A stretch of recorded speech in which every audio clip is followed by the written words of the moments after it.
इत्यादी सर्व संतांच्या अलौकिक अहेतुकी अकारण करून अशा कृपेने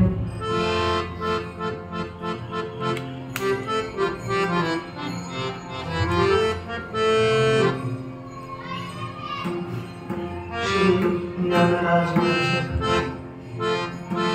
हरिपाठाचा विचार करत असताना आपण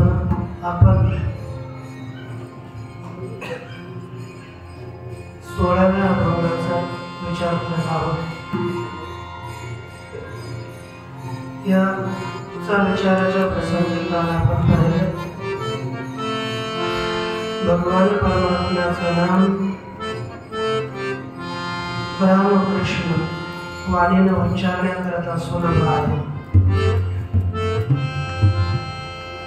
परंतु बुद्धी व निश्चयानं या नामाचा जो जप करेल तो मनुष्य फार दुर्लभ आहे व दुर्लभ असं जे नाम आहे ते नाम घेतल्यानंतर लाभ काय होतो, म्हणजे जापक दुर्लभ आहे, सुलभ आहे, तरी शंका होते की यथा साधनम तथा साध्यम या नियमानुसार साधन जर हलकं असेल, सोपं असेल, त्याचं फळही तसंच असेल। जसं आपण बाजारात 100 रुपये घेऊन गेलो तर 100 रुपयाचीच वस्तू घेऊन येत आहे, है की नाही? 2000 रुपये दिले तर एवढाच साऊंड येतो आणि 5000 रुपये दिले तर मोठा येतो, म्हणजे जसं 5.5 असते जास्त असते आपल्या जसं साधन आहे, जशा साधनाचा प्रयोग करून तसं फळ प्राप्त होतं। योग साधना ही अतिशय कठीण आहे, म्हणून तिचं फळही समाधी आहे। ज्ञान साधना तिच्यात फार कष्ट आहे, तिचं फळही मोक्षाची प्राप्ती आहे। कर्म साधना आहे कठीण आहे, परंतु ती केली तर स्वर्गादी लोकांची प्राप्ती होते। मग ही नाम साधना सुलभ आहे, मग तिचं फळही काहीतरी सामान्यच प्राप्त होईल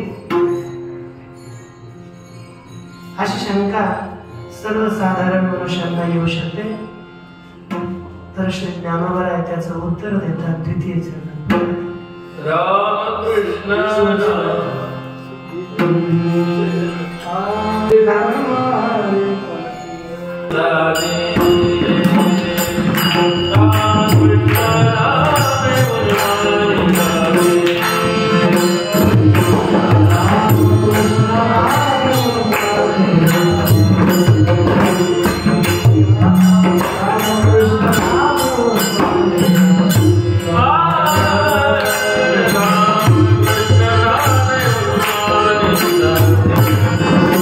Hare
श्री ज्ञानोबराय बोलतात, हे नाम राम कृष्ण वाचेन उच्चारण करण्याकरता सोपा आहे, परंतु फलाच्या दृष्टीने महान आहे.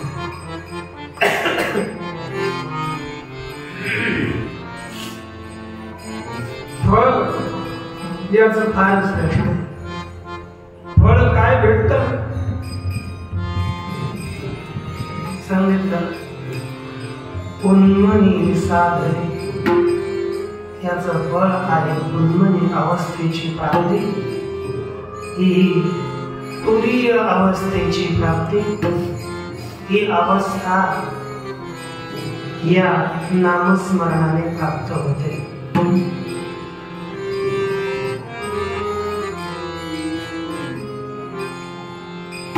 या उन्मनी अवस्थेमध्ये विराजित झालेला जो पुरुष आहे त्याचं वर्णन ज्ञानोबरायांनी केलं. उन्मनी संयोगी गोसावी विराजे चौद्याचे ओझे.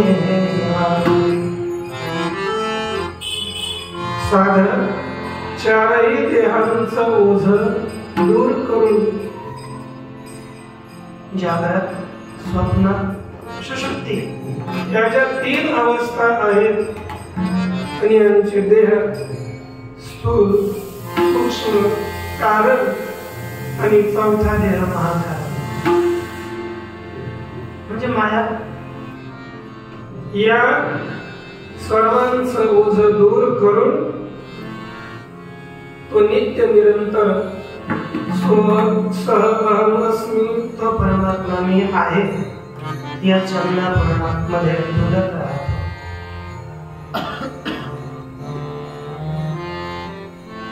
ही अवस्था उन्मनी अवस्था अशी योग मार्गातील एक उन्मनी अवस्था. हठयोग प्रतिपदेतील हठयोग प्रदीपिकेमध्ये काही श्लोक इथे दिले. विधिवत प्राण संयम नाडी चक्रे विशोधिते सुषुम्ना वदनं भित्वा सुखाद् विशति मारुते. मारुते मध्य संचारे मनस्थैर्यं प्रजायते. यो मनस्स्त्री भाव सैवावस्था मनोन्मनी. उन्मनी अवस्था कशी प्राप्त होते? कोणती उन्मनी अवस्था आहे? तिचं माफी म्हणतात हठयोग प्रदीपिकेमध्ये निरूपण केलं गेलं की विधिवत प्राण संयमे, प्राणायाम करण्याची जी विधी असेल या विधीनुसार प्राणायाम केल्याने प्राणायाम नाडी चक्रे विशोधिते. नाड्या शुद्ध होतात. प्राणायामाचं महत्व पुराणामध्ये फार आहे. केवळ 16 प्राणायाम केले तर कित्येक पाप नष्ट होतात. प्राणायाम न करता आपण दुसरं काही केलं तर त्याला महत्व इतकं दिलं जात नाही, इतकं प्राणायामाला महत्व. पण करत नाही. प्राणायाम करायच्या वेळेला उद्योग येत असतात. आमचे प्रिय महाप्रभू सकाळी उठून संध्या साधना मग आपल्यावर देव कसा प्रसन्न. ब्राह्मण मुहूर्तावर उठून सगळं साधना काम केले. तसे महाराज पूजापासून मुक्ती कशी आशा आहे, आशाच ठेवली त्यांनी.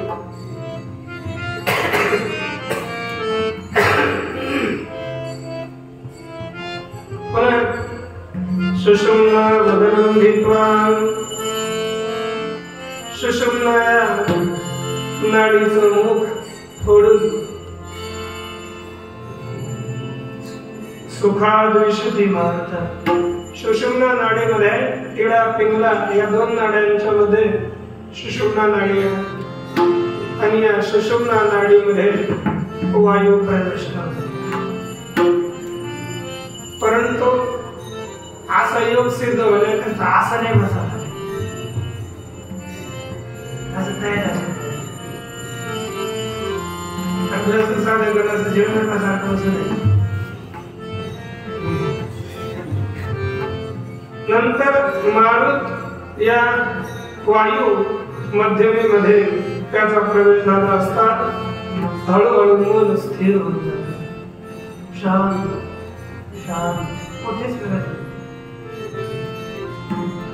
आणि जो मनाचा अतिशय स्थिर भाव आहे, स्थिर स्थिती आहे, त्यालाच ही उन्मनी अवस्था असं म्हणतात. या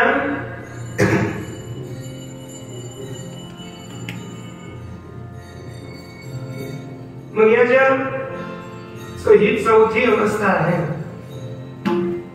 या चौथी अवस्थेतील म्हणजे जागृती, स्वप्न, सुषुप्ती आणि उन्मनी किंवा तुर्य अशी ही चतुर्थ अवस्था आहे. म्हणून महाराजांनी यांचं वर्णन करताना सुषुप्तीचं व्याख्यान त्याने केलं. प्रत्येकाचं व्याख्यान करताना बोलतात तीनही अवस्था कोणत्या? विश्वाभिमानी इंद्रियवृत्ती तेने तो देखत से जागृती, तैजस अभिमानी अविद्यावृत्ती स्वप्न स्थिती तो देखे.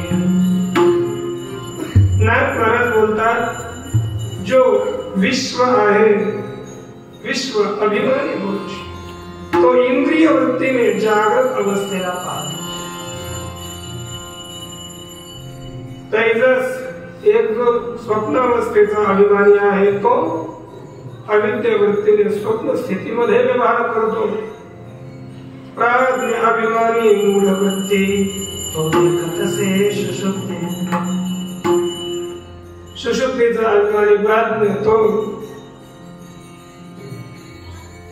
मूढ वृत्तीने सुषुप्ती अवस्थेचा अनुभव घेतो. या तीन अवस्था आणि त्यानंतरची चतुर्थ अवस्था उन्मनी अवस्था.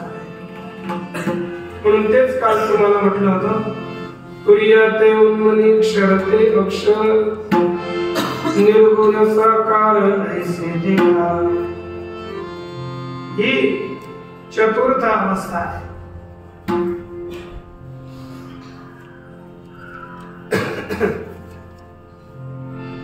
मग अशा चतुर्थ अवस्थेची प्राप्ती आपल्याला झाली पाहिजे. आणि ही अवस्था जिथे कार्य कारण या सर्वांचा नाश होतो तशी अंतिम अवस्था कार्य कारणा विरहित अवस्था ही उन्मनी अवस्था आहे. जगद्गुरु तुकोबाराय बोलतात तो का म्हणे उन्मनी नाश कार्य या कारणे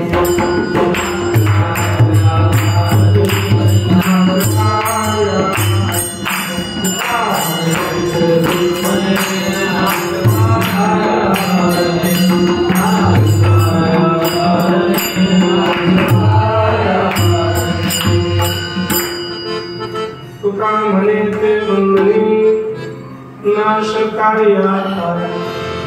जगद्गुरु तुकोबाराय बोलतात ती उन्मनी अवस्था आहे ज्या ठिकाणी कार्य आणि कारण या दोघांचा नाश होतो. कार्य कारणाचा नाश होतो असं विचार केला तर कार्य कोणती अवस्था आहे? पहा, स्वप्न आणि जागृत या दोन्ही कार्य अवस्था आहेत आणि सुषुप्ती अवस्था कारण अवस्था आहे. स्वप्न सुषुप्ती रूपी कार्याचाही ज्या ठिकाणी नाश होतो, स्वप्ने जागृती आणि स्वप्न या कारणात कार्याचाही जेथे नाश होतो आणि कारण रूपी सुषुप्ती अवस्थेचाही त्या ठिकाणी नाश होतो। ती अवस्था म्हणजे तुरीय अवस्था, उन्मनी अवस्था। ज्ञानाच्या ज्या 7 भूमिके सांगितलेल्या आहेत त्यामध्ये अंतिम भूमिका तुरीय सांगितलेली आहे। जसे शुभेच्छा, सुविचारण, अनुमानसा, सत्वापत्ती, असंसक्ती, पदार्थाभाविनी आणि तुर्या ही 7वी अवस्था। शुभेच्छा अवस्था ती आहे की ज्या अवस्थेमध्ये मनुष्याच्या अंतःकरणामध्ये चांगले विचार, मुक्तिविषयक विचार उपस्थित होतात, ते म्हणजे शुभेच्छा अवस्था।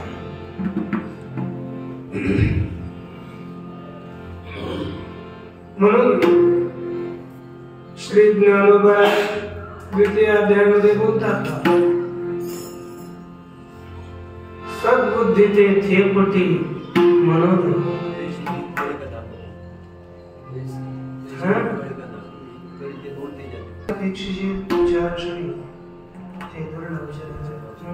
बुद्धी, तिला दुसरं नाव काय? शुभेच्छा, चांगली बुद्धी म्हणून आपल्या उत्कर्षाविषयी सद्वासना आपण मग ही वासना सर्व तिची इच्छा करतात, ही पहिली अवस्था।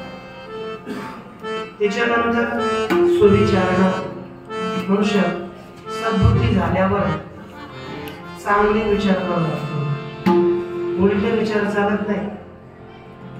त्यानंतर तो मानस मन क्षीण होतं, विषयावर त्याची प्रवृत्ती कमी होते आणि नंतर सत्वापत्ती, परब्रह्म तत्वाचा साक्षात्कार होणं, ही सत्वापत्ती 4थी अवस्था आहे।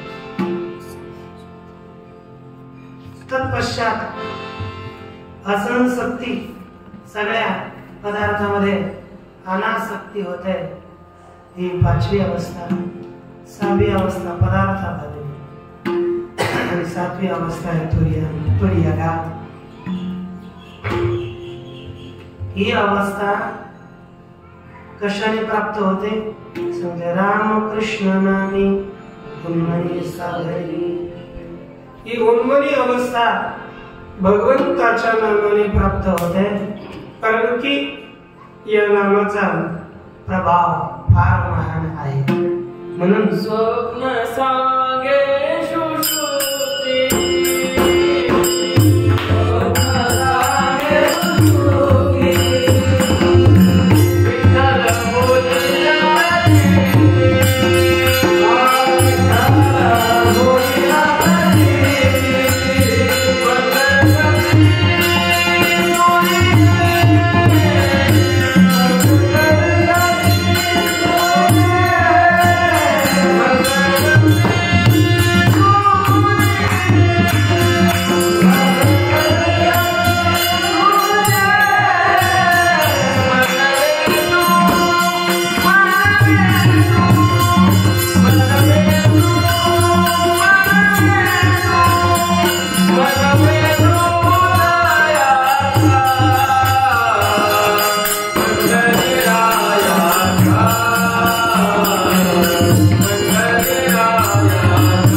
जागृती दुसरे सरळ कवन देखील अंगाने हाल, हे जी गवळण आहे त्यात संवाद प्रस्तुत केला। स्वप्न सांगे सुषुप्ती, तरी स्वप्न सुषुप्तीला सांगा है ना.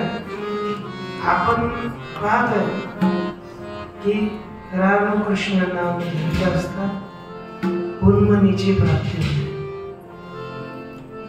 मग ही अवस्था प्राप्त होते का? कारण की नामात तितकं सामर्थ्य आहे.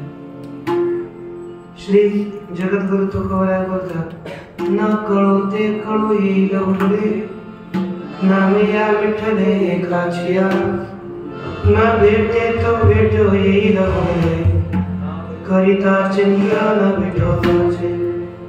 न बोलो ते बोलो येईल उघडे, नामे या विठ्ठले एकाचिया, अवघे होते लाभ, अवघे होते लाभ, एकाया चिंतन, अवघे होते लाभ, एकाया चिंतन, अवघे होते लाभ, एकाया चिंतन,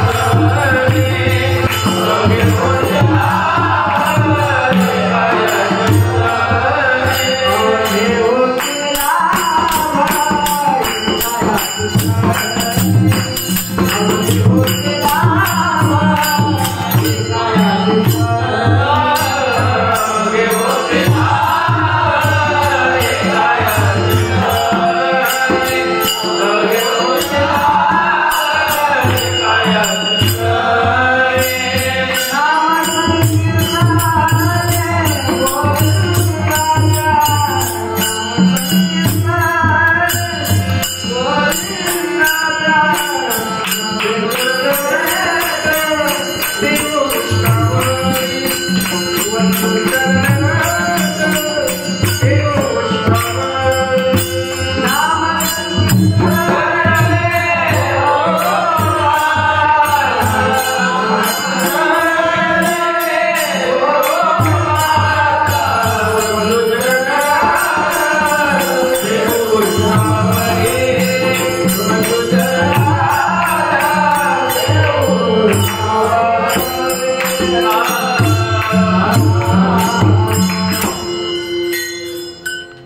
अवघे होते भगवान परमात्म्याचं चिंतन केलं असता सगळे लाभ होतात, व्यवहारिक आध्यात्मिक सगळे. मग ते योगाचे हे लाभ या भगवान परमात्म्याच्या नामानं होतात. म्हणून या ठिकाणी श्री ज्ञानोबरायांनी सांगितलं, रामकृष्ण नामी उन्मनी साधने. अखंड नामस्मरणाने ही उन्मनी अवस्था प्राप्त होते. या भजन कीर्तनाने तुर्यावस्था उन्मनी अवस्था कशी प्राप्त होते याचं कथन श्री नाथ महाराजांनी केलं. ते बोलतात, तत्काळ जावया देहाभिमान, अखंड माझे नामस्मरण, गीत नृत्य हरि कीर्तन सर्वाभूती समान.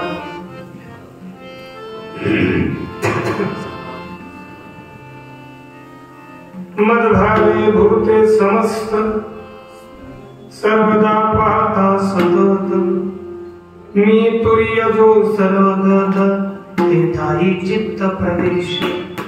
म्हणजे भगवान परमात्म्याचं नित्य सतत चिंतन केलं तर तुर्य जो भगवान परमात्मा त्याच्या चित्ताचा प्रवेश होतो. ती अवस्था माझी मी सतत, ती अवस्था ते मी प्रकाशित, ती अवस्था होऊन अतीत तो जाण निश्चित मी तुर्य.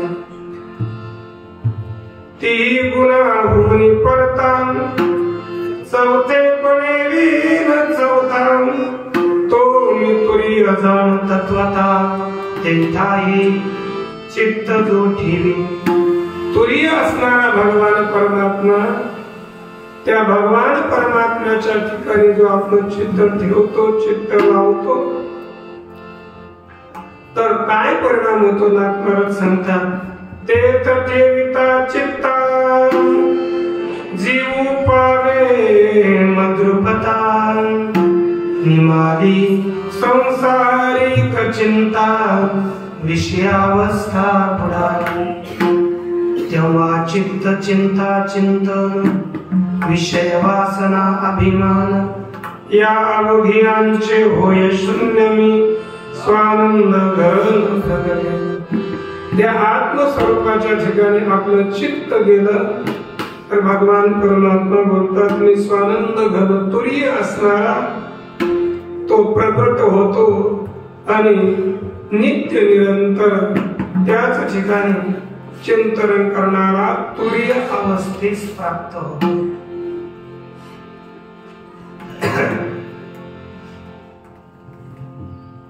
म्हणून श्री ज्ञानोबराय बोलतात की रामकृष्ण नाम पुन्हा साधे. केवळ रामकृष्ण नामाचं उच्चारण केलं तरी या अवस्थेची प्राप्ती होते. आणि ज्याला ही अवस्था प्राप्त झाली तयासी लाभली सकळ सिद्धी, त्यालाच संपूर्ण सिद्धींची प्राप्ती होते. कारण की भगवंताचं नामस्मरण केलं तर सिद्धी ही का कोणकोणत्या आहेत? सगळ्या अष्टमहासिद्धी द्वारी ओळंगते. नवजती दुरी दवडिता, त्या दूर केल्या तरी त्या साधकाच्या जवळ येतात, त्यापासून त्या कधीही दूर होत नाही. याविषयी नाथ महाराज बोलतात निज भक्ती पावल्या संपूर्ण भक्ते मागता जाण अष्टमा सिद्धी आपण त्याचे अंगण ओळंगती. या सर्व सिद्धी त्याच्या अंगणात फिरतात. अनिमा लघिमा गरिमा महिमा है की नाही? अनिमा महिमा चैव लघिमा प्राप्तिरेवच प्राकाम्यं च तथेशित्वं शित्वं तथा परं यत्र कामावसायित्वं गुणानेता नथेश्वरः आत्मत्यष्टो नरव्याघ्र परनिर्वाण सूचकं. सर्व सिद्धींची प्राप्ती होते.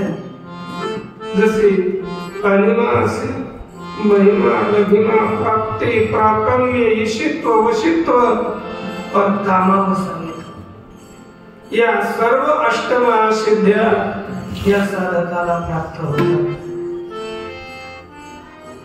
म्हणून म्हटलं जातं की या सिद्ध्या केवळ त्या भक्ताकडे मागितलं तर लगेच हजर. परंतु जगद्गुरु तुकोबराय बोलतात मागण्याची आवश्यकता नाही. मग कशा होतात? वृद्धी सिद्धी न पाचारिता त्या धुंदिती हरी भक्ता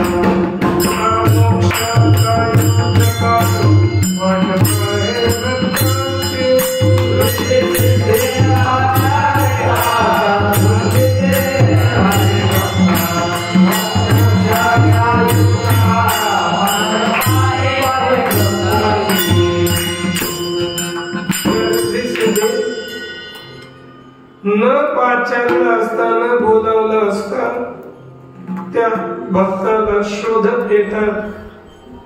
मोक्ष सुद्धा सायुज्य मोक्ष भक्ताची वाट पाहत. म्हणून भगवान परमात्म्याचं नामस्मरण केलं असता वृद्धी सिद्धी लोटांगण घालून येतात. रिद्धी सिद्धी लोटांगणी येते धावून सोजली येतात. त्या धावून येतात. या प्रकारे त्या भक्ताला त्याच भक्ताला उन्मनी अवस्था प्राप्त होते आणि त्यालाच ही रिद्धी सिद्धी यांचीही प्राप्ती होते. आणि हे सगळे धर्म रिद्धी सिद्धी वगैरे सर्व धर्मादी कशामध्ये अंतर्भूत होतात याचं कथन तृतीय चरणात. रिद्धी सिद्धी बुद्धी धर्म हरे पापिया रे. सिद्धी बुद्धी धर्म हरे पापिया रे. सिद्धी बुद्धी धर्म हरे पापिया रे. सिद्धी बुद्धी धर्म हरे पापिया रे.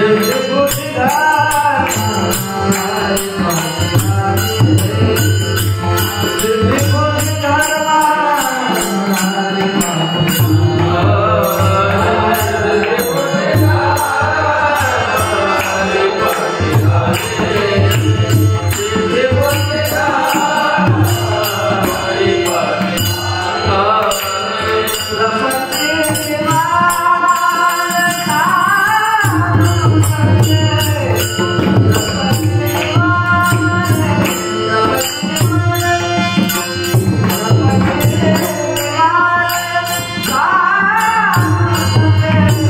सिद्धी बुद्धी धर्म हरे पापिया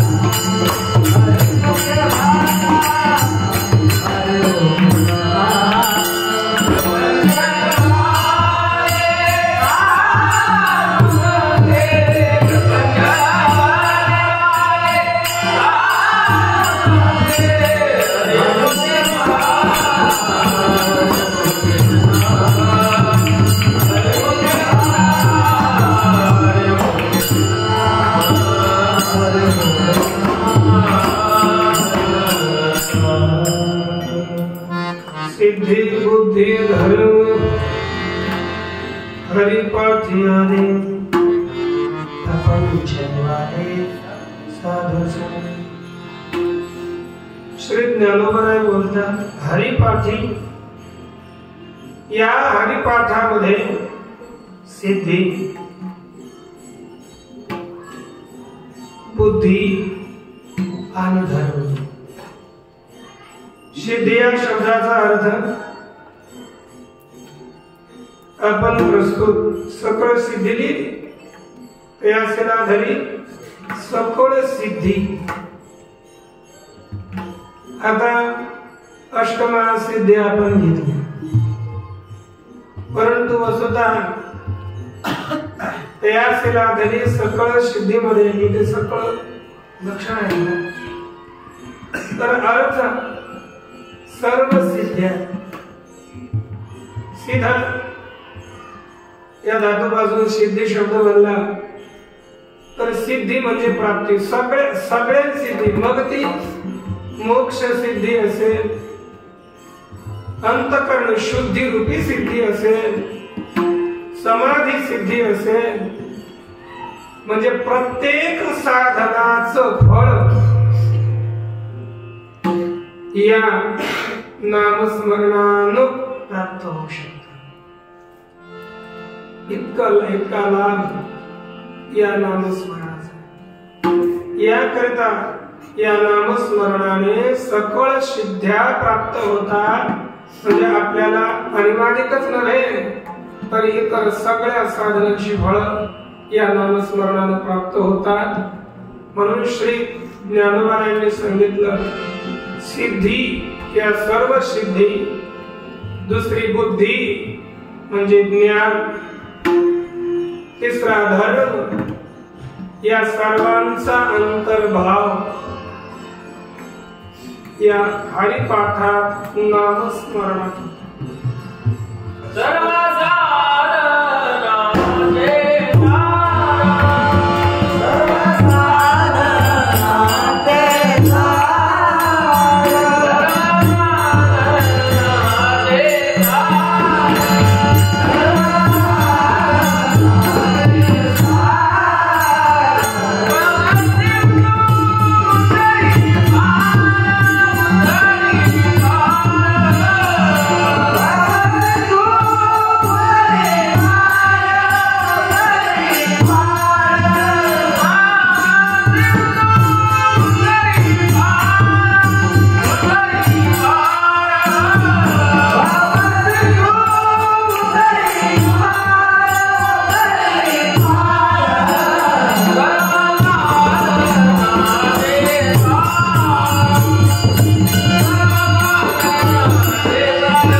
नामांचा अंतर्भाव ज्याच्यात असं हे भगवान परमात्म्याचं नाम आहे.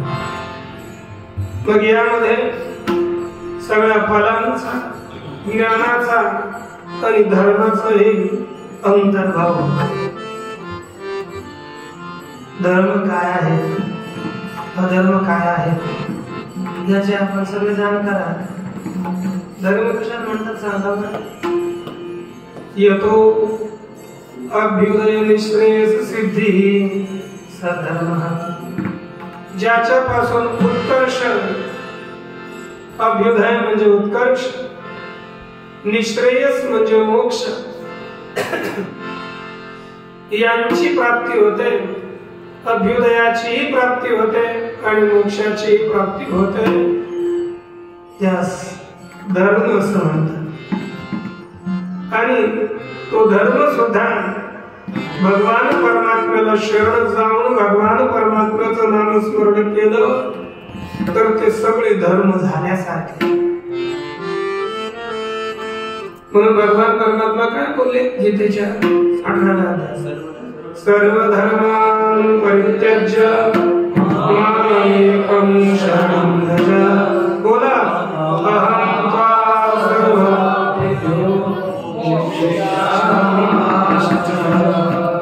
बोलत राहायचं जेणेकरून आवर्तन होणार. सगळ्या धर्मांचा अंतर्भाव भगवत वचनात आहे. बस भगवंताचं नामस्मरण करा. धर्म कोणती तर सगळेच, परंतु त्याचे लोक धर्म, सगळे लौकिक धर्म सोडून आपण भगवंताची शरणागती करावी आणि तोच धर्मश्रेष्ठ आहे. ज्या धर्माने भगवान परमात्म्यामध्ये प्रीती निर्माण होत असेल तोच धर्मश्रेष्ठ आणि तोच धर्म केला पाहिजे. बाकी प्रीती जर भगवंताविषयी होत नसेल तर त्या धर्माला काय केलं. म्हणून जीव मात्राचा परमधर्म सांगत असताना भागवतामध्ये श्री व्यास महर्षी बोलतात की म्हणजेच आपले श्री स्वतःजी शौनकादी मुनींना सांगतात, सवै पुंसां परो धर्म यतो भक्तिरधोक्षजे अहेतुक्य प्रतिहता ययात्मा संप्रसीदते.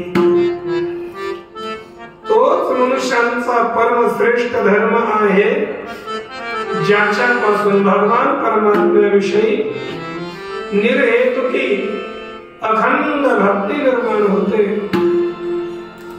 ज्याने अंतःकरण शुद्ध होत. तो धर्म आहे. बाकी चंदन धर्म काय म्हणा, म्हणून तो धर्म श्रेष्ठ ज्याने भगवंताविषयी प्रीती निर्माण होते. विष्णुमाय जग वैष्णवांचा धर्म. विष्णुमाय जग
असो धर्म तो आहे ज्यानं भगवंताविषयी प्रीती निर्माण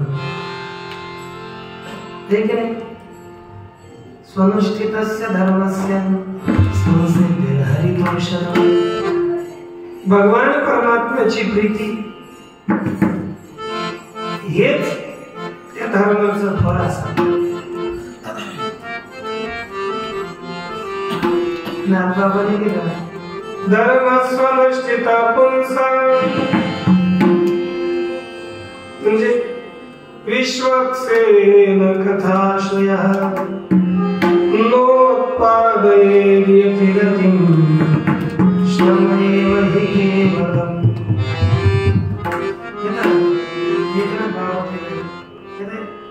भागवतातील प्रथम स्कंदात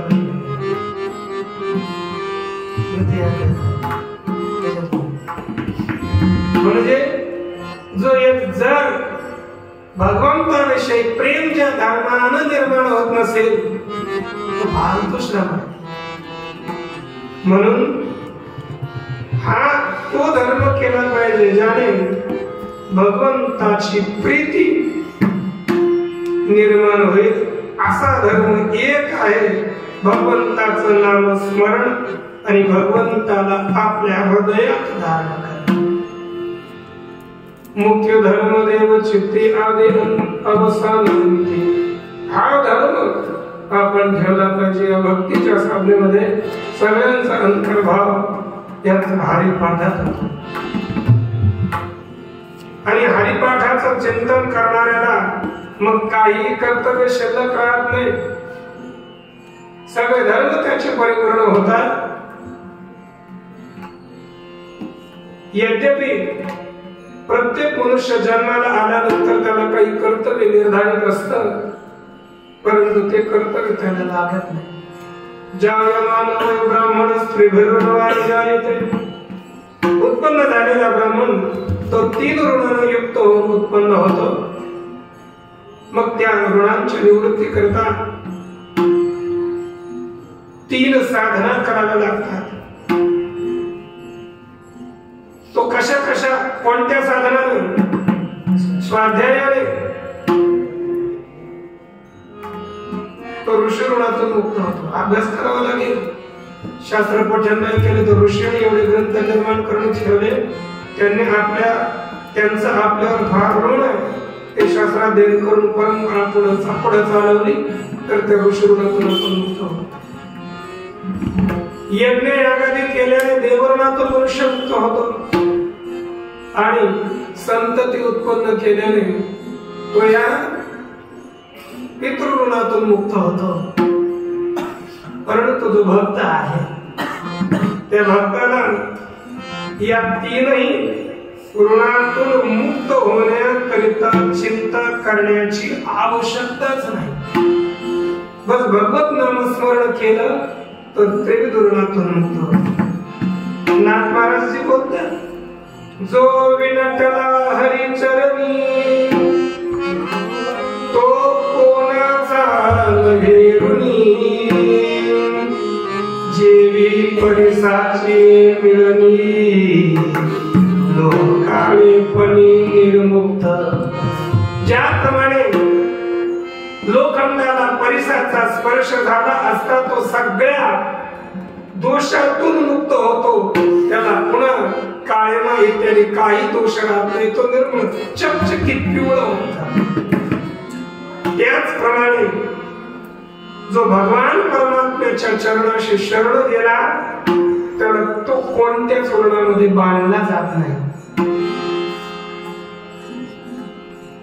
सकळ पापापासून सुटी जेवी गंगा स्नानी देवी विनटल्या हरिचरणी निर्मुक्त त्रैरुणी भगवत भक्त. ज्याप्रमाणे गंगा स्नान केल्यानंतर सर्व पापांपासून तो मुक्त होतो त्याप्रमाणे भगवान परमात्म्याच्या चरणाची भक्ती केली असता तो त्रिगुणातून मुक्त होतो. म्हणून भगवत भक्ती ही मुख्य साधन ऋणातून मुक्त होण्याचं.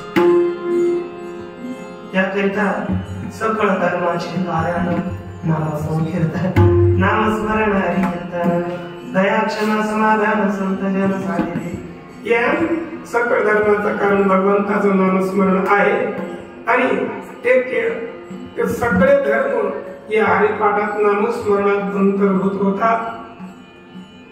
असं साधन असल्यामुळे आणि ते बस साधन कसं करायला सांगितलं, साधू संगीत कित्येक साधक प्रपंची निवाले या साधूंच्या संगतीने नामस्मरण केलं तर संसारात पडूनही ते या शांत झाले, त्रिविध तापातून मुक्त झाले।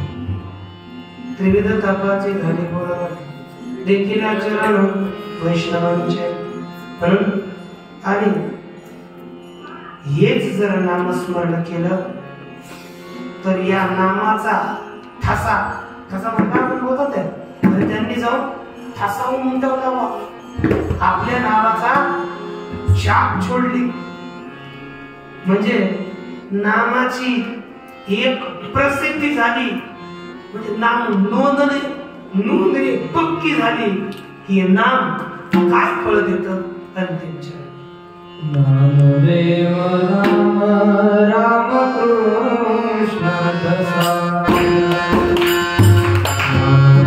राम राम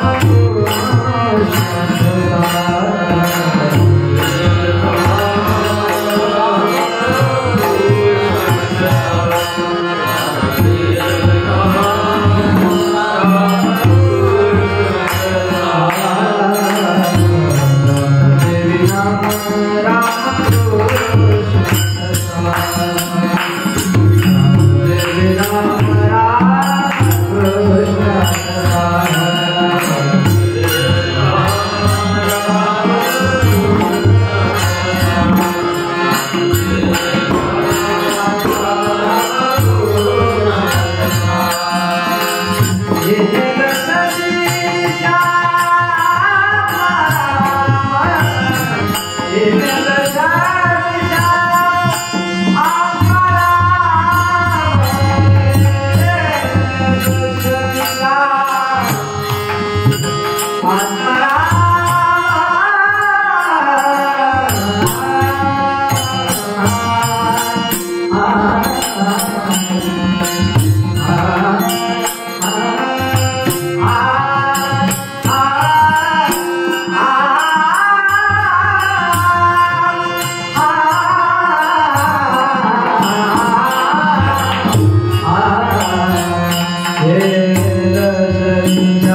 ज्ञानदेवी नाम रामकृष्ण ध्वजा हेने दश दिशा आत्माराम। श्री ज्ञानेश्वर महाराज बोलतात किंवा ज्ञानदेवी रामकृष्ण नाम ध्वजा। श्री ज्ञानदेवामध्ये किंवा ज्ञानेश्वर महाराजांच्या अंतर्गत रामकृष्ण नामाचा ठसा उमटलेला आहे। आणि म्हणजे रामकृष्ण नाम दृढ झालं व येणे या नामानेच सर्व दिशा आत्माराम भगवत रूप दिसू लागल्या। सगळ्या दिशेमध्ये मी भगवंताचंच दर्शन करतो। सर्व जे जे भेटीभूत ते माने जे भगवंत हा भक्ती व निश्चित जाणून या स्थितीला माझी प्राप्ती झाली। आणि हीच स्थिती सगळ्या भक्तांमध्ये उत्तम स्थिती आहे। तोच भक्त भगवत भक्तातील उत्तम भक्त आहे असं भागवतही आपल्याला सांगतं। तसं या अभंगाचा संक्षेपाने आपला विचारायचा पूर्ण होते। पुढे ज्ञानेश्वर